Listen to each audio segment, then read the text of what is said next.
why do you need to balance your blood sugar? Well, blood sugar is key. It's how your mood is. It's how your energy is. Again, it has this effect of the dance of the hormones. If you think of insulin, insulin is a hormone of plenty. It will be triggered at a sudden rise of blood sugar. So whether you're waking up and eating a banana, boom, the blood sugar rises with the fructose from the banana. Or you're waking up and having a muffin or croissant with the caffeine, boom, you have that rise in the blood sugar. The hormone of plenty, insulin, has to go, what are you going to do with the sugar? You're not about to go for a 12-mile run, and you're sitting at your desk. That sugar needs to be stored away, and it's stored away as fat. So the key to blood sugar control is to stop this dance of the hormones, and also to stop continue putting the push on insulin, which gets tired and fatigued, and this is the issues we begin to see in long-term, you like high sugar eating, into things like type 2 diabetes, into chronic disease and inflammation in the body. So we need to stop switching on that blood sugar alarm and telling insulin to store the excess sugar as fat. So we must always eat a good breakfast and meals throughout the day, along with the protein, to stop triggering this rise in blood sugar. So what to do? Number one rule, you do not skip meals.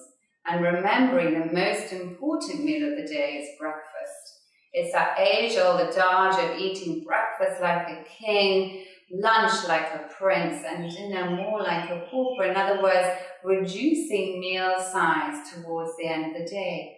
And I think a lot of people often skip the breakfast. They might grab lunch, and finally at 8 o'clock or 9 o'clock at night they eat their meal. And often the first time it might be that they eat protein. So only then is the blood sugar controlled. Then perhaps with eating late, you then turn and go to sleep, and you find your sleep disrupted because your body is trying to process the food and digest, and the liver deal with the toxins. So perhaps a more restless night's sleep, and then waking up feeling tired, and the same old pattern happens again, perhaps racing to work, maybe the grab of a coffee on the way, blood sugar rises, boom, you store it away as fat. And so the roller coaster ride begins. We want to avoid that, so getting into a discipline of eating breakfast, lunch and supper, and if needed, small snacks in between. Why? To stabilize that blood sugar, so it's a beautiful line rather than the yo-yo, which is only going to cause stress in the body and tell your body to put the weight around the middle. So the don'ts. Avoid the refined sugars. Avoid the refined carbs. These are the ones that have that sudden rush of sugar and impact on the blood glucose level. So what you're going to learn in the Eat Well program is the type of whole grains that don't have that impact on the body. Also the type of sugars, so choosing low fructose fruits like berries, apples and pears over the more glycemic fruits such as the banana or the mangoes, which are much higher in sugar. So it's saying farewell to the whites, the refined. A great rule of this is the kind of W rule of whites and wheat. You know, these are the very foods that chases up that blood sugar to a high level, which leads you to storing the excess sugar as fat. Caffeine does this. You know, so if you're addicted to your cafe latte, that wonderful combustion of the milk with the caffeine, again, bang, you've got this high blood sugar, high blood fats, and it's going to be stored around the middle. Fruit juice, colas, the soda, highly toxic saccharins. So avoiding the diet drinks, diet cola, diet Pepsis, all these drinks have terrible amounts of artificial sugars which actually are just as damaging on the body as refined sugar itself. The rules in that is farewell to the whites. Whites equal white refined foods, so whether you're looking at the refined sugars, the refined grains, particularly wheat, with this amazing impact on blood sugar, And again, removing those added sugars which are hidden in the drinks, the fizzy drinks, the juices, that little snack, that little biscuit.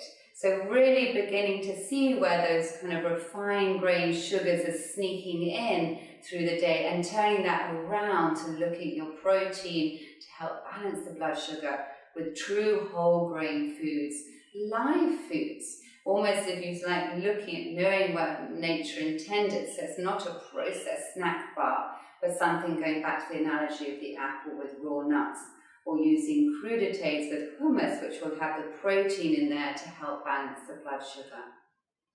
So the overall benefit is so far reaching in the body, almost as simple as it is, because what we're talking about here is removing the whites, removing the sugar, bringing in the lovely whole grains, so brown rice, things like quinoa, things like buckwheat, and marrying that with the protein, whether in the morning, like I say, it can be the eggs, it can be using good clean protein powders in the Vitality smoothie, or simply adding raw nuts and seeds. So again, it goes back to fresh, whole grain produce in abundance versus a much more restricted, perhaps in the notion of less calories, but where the impact on the body is far more far-reaching because of the wrong fats, the wrong grains, and the highly refined and toxic sugar. So the foundation of blood sugar control is key on many levels. Number one, just looking at getting that blood sugar stabilized in the day. Number one, reducing storing the excess sugar as fat. To find this natural balance of your weight and to lose the weight, but long term, your longevity to be without chronic inflammation. That means reduction of pain, not putting weight around the middle, good focus, good energy, and being free of disease. So blood sugar control is the foundation, and if you like, the first stepping stone to understanding the Live Well program.